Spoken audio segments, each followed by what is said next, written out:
Hello and welcome to the Historical Novel Society, and we've got with us here Tracey Warr. I presume your name is pronounced? It's Warr, not yes. Warr. No. I was trying to work that out.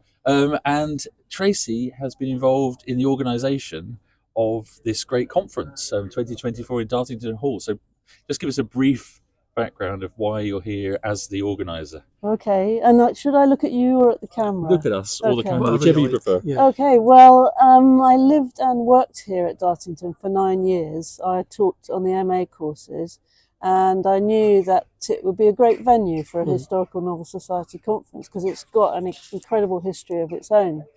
It was in the Domesday Book as a medieval estate owned by a Saxon woman, and then it had a really interesting modernist history in the early 20th century as well. So I knew it would, get historical novelists excited. And yes, indeed. And also Richard Lee, the founder of the HNS, lives very nearby. So the two of us, Handy. put our heads together and thought it could work.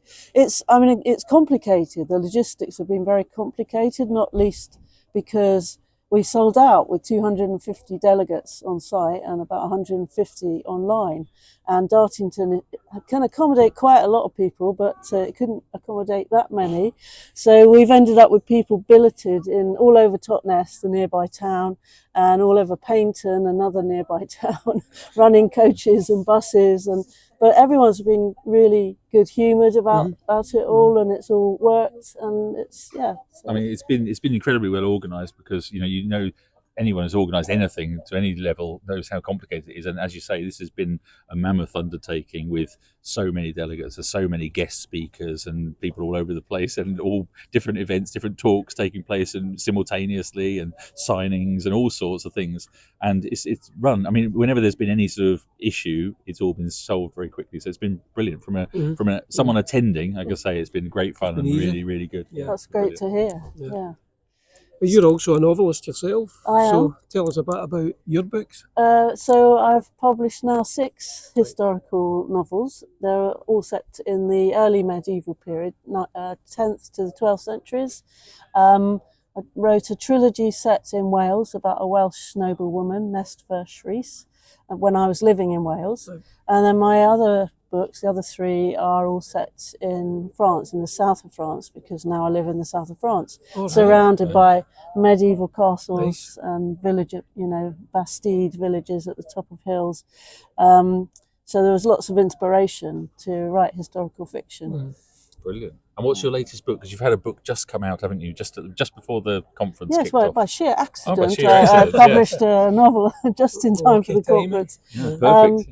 And it's called Love's Knife, and it's a medieval murder mystery featuring a troubadourette, which is a female troubadour. And there were real female troubadours in the 12th century. Mine is a fictional one, and she has to solve a murder. And her friend is deaf.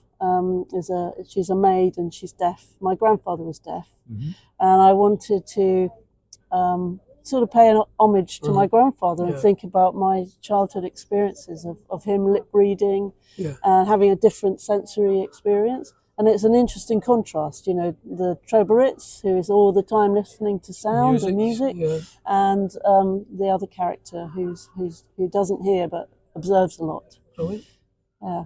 Okay, well. So where can people find you online or find the books online? Yeah, they're all on Amazon, all the usual places. Do you have a website? Yeah, I've got a website which is meander, meander.com, and that's spelled MEANDA.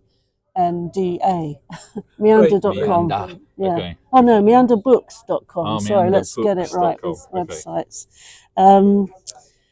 So they're available as ebooks and paperbacks, and they're on all the usual retail sites. Brilliant. Well, thanks very much, and thanks for the organisation and for inviting us along to do the podcast thing. Well, it's been I'm great looking forward to seeing the outcomes.